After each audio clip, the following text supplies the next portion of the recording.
I still have about 60% of my family is still living in Liberia. So I've got a public nurse as an aunt on the ground, and she's not liking what's going on because a lot of it is the mindset. There's a suspicion that really this is about getting more foreign aid. I still have about 60% of my family is still living in Liberia. So I've got a public nurse as an aunt on the ground, and she's not liking what's going on because a lot of it is the mindset. There's a suspicion that really this is about getting more foreign agents. Graduated. While I was there, I had the opportunity to do immigration law work. I clerked for a state Supreme Court. I worked for a large Boston law firm. I did all of the quote-unquote things you're supposed to do if you have high aspirations in the law career. I graduated and started one of the country's first virtual law practices, and that pretty much entailed me working in my pajamas at home, consulting with clients online, and when I wasn't at home, I was off to LA shopping record deals. I got artists signed to big major record labels, signed reality series deals, etc., etc. So I was living the quote-unquote life out of all of this education. But then at some point, it hit me that entrepreneurship was really my makeup. It was really what I was about. It was really how I grew up, even in Liberia. My grandmother, who is now in Rhode Island this year, she basically escaped the war, the last war. We've had 2 civil wars.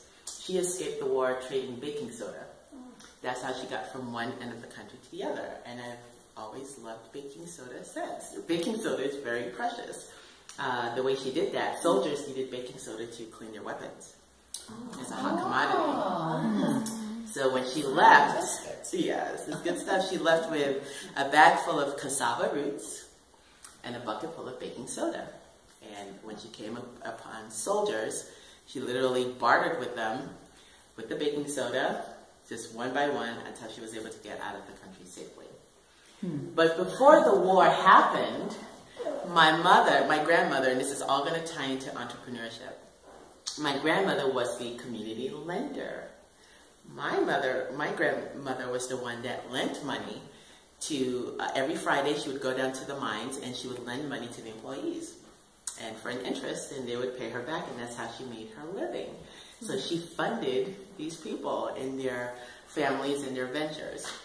And it's funny, when she came to New England, a couple tracked her down because we have a huge Liberian community in Rhode Island. There are 20,000 Liberians in Providence, Rhode Island. So anyway, so they tracked her down and they called her and said, "So what is that herb again you use to turn the baby upside down in the womb?"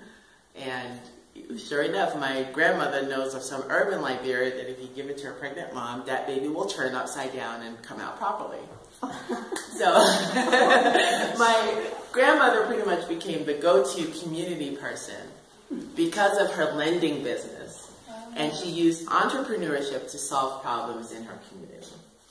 And that's what I'm about now.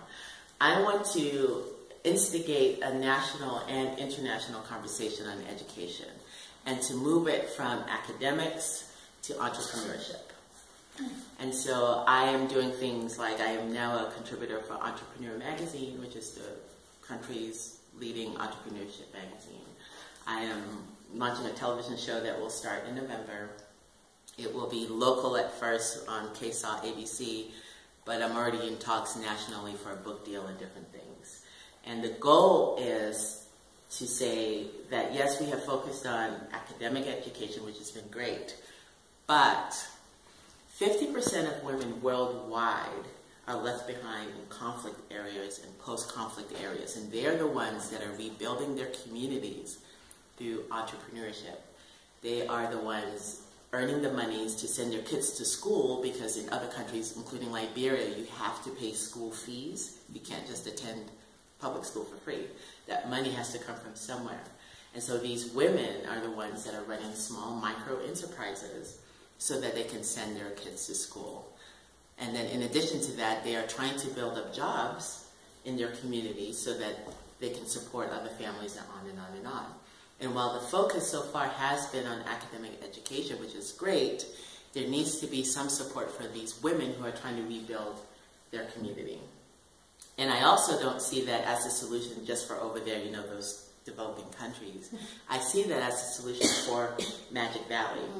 I think something terrific can happen if we start investing in the women here and in their enterprises so that they can rebuild this community. I think we've lost sight when we have, how do I put this, jumped on board large companies coming here, which is great, but I think there's something missing if we're not supporting this groundswell of women enterprises coming on the way up who can also create jobs and give back to their community, etc. So my challenge to this group would be, and I would love your thoughts, I want this to be conversational.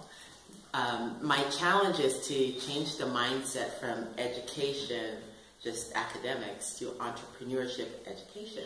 How do you create a job? How do you grow a business from infancy to a multi-generational family business? And that's I've pretty much dedicated my life's work now to family business. I believe that women are going to be the genesis of creating great family businesses that will last for generations to come and have it transferred to the third, fourth, and fifth generation. 2 weeks ago was with Mr. Evans of D.L. Evans Bank. I don't know how many of you know that he's the fourth generation banker and his sons are the fifth generation bankers. Now that's amazing. 70% of businesses won't transfer to the second generation. 70%. 90% won't transfer to the third. He is the fourth and his sons are the fifth. I mean, he's one of my new family business heroes, I guess. And we were having this discussion about, you know, transferring businesses, transferring a family business. I mean, it's a family business, and how do you transfer that from one generation to the fourth and fifth successfully?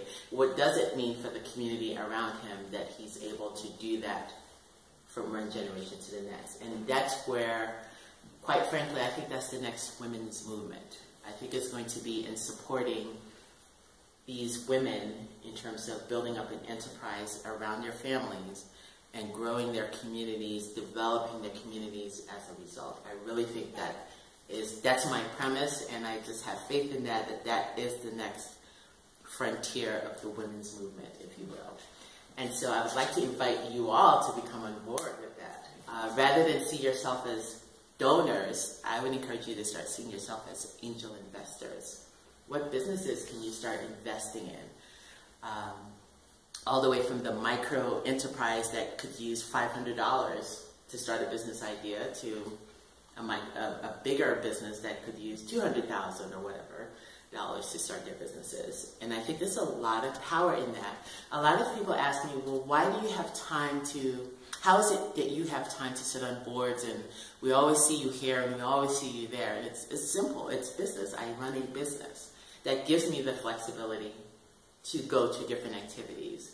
If I'm not in business, I just can't, it's hard for me to get away and have the time to do that. So I'm able to serve on boards and uplift my community because I have a business. And if we can just multiply that throughout the Magic Valley as well as throughout developing countries, I think we can see women do amazing things. We've got this weird top-down model of big business, and no, it's families build up communities, families who are empowered economically through business. They're the ones that give back and develop communities around them. So we're just trying to turn everything right-sided up again.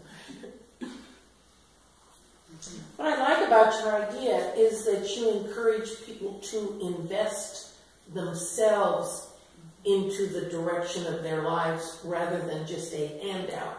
There's the old phrase, you give a man a fish, you feed him for a day, you teach them how to fish, and you feed them for a lifetime. Yes. And when I was in college, I was told that a woman went home from her secretarial job and invented whiteout in her kitchen, you know, for correcting your term papers, you know, back before we had computers. And this woman made millions with her little concoction in her kitchen that later turned out to be whiteout. And so I quite like that you want to educate women and families how to take care of themselves for a lifetime. Thank you, thank you. And it's quite necessarily, especially in my neck of the woods, in Liberia, where 50% post-war, they're women. Women are the ones left behind, in conflict areas, post-conflict areas. Well, look at the legacy of your grandmother. Yes, exactly.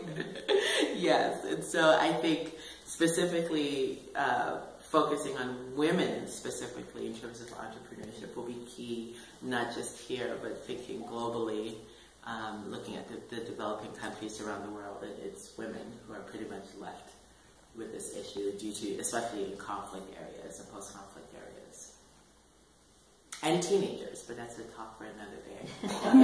48% of the population in Liberia right now are teens. What is 8? Because of the war. So that's another thing we're tackling. But we want to start with the women first. As usual, you read my mind. But I was going to say, just an emphasis on family, the whole family. Every part of the family contributes. Yes. And that makes it last longer and makes it better. So. That's right, yes. My daughter is an integral part of the family business. And I mean, I really do mean family business. I've got a 3-year-old, 5, 7, and 15, and they all have a role in the family business. Even at we are a homeschooling family, so we have integrated entrepreneurship education with our homeschooling, and so we do utilize business opportunities to teach our kids around different topics, all the way from the 3-year-old to dad, and all the way in between. I have lived your experience. We had a family business when we were in California before we moved back. This is my home originally, and then when my husband retired finally from the military, we moved back because I still had my parents here. But we started a marketing business, and we did involve our children. They were part of taking orders and filling orders and stocking shelves, and we did it all out of our home. It's a common thing to do, and it's easy. We didn't do any manufacturing, and I think that's where there's a lot of new ideas that can build into these kind of businesses. But I think it's necessary to use your children and help them learn how to handle business and do things that are important as far as bookkeeping and that sort of thing. And it teaches leadership development and other skills. And we were also looking to pay for their education because they were coming through school and going on to college, and we wanted to be sure that we had the money to do that. So. Oh, that's amazing. I'd love to talk to you as well. That would be great. Yes, yes. And I did want to emphasize your point too about the handout. In Liberia, my aunt and I have lots of discussions about this, but I remember one day we had a heated discussion because she said, and our people are still going over across the border to get tomatoes. I'm like, why? What are you talking about? They don't grow tomatoes. They would rather go to the country next door to import tomatoes because unfortunately they have been just foreign aid, handout, foreign aid. And it has really depressed their mindsets in terms of self-sufficiency and building up the countries themselves. They rely heavily on rice still from China. And we grow cassava in Liberia, that's our corporate root crop, and they won't touch it. They will take rice. And, it's unfortunately, while foreign aid can be great for disaster relief, it's not a long-term solution. The long-term solution needs to be education, and specifically entrepreneurship education, to rebuild that country. And so I appreciated you bringing up the handout component as well. I really want to empower women to stop relying on the handout and to instead start empowering themselves and their families and communities. Because you control your destiny. Correct. Absolutely.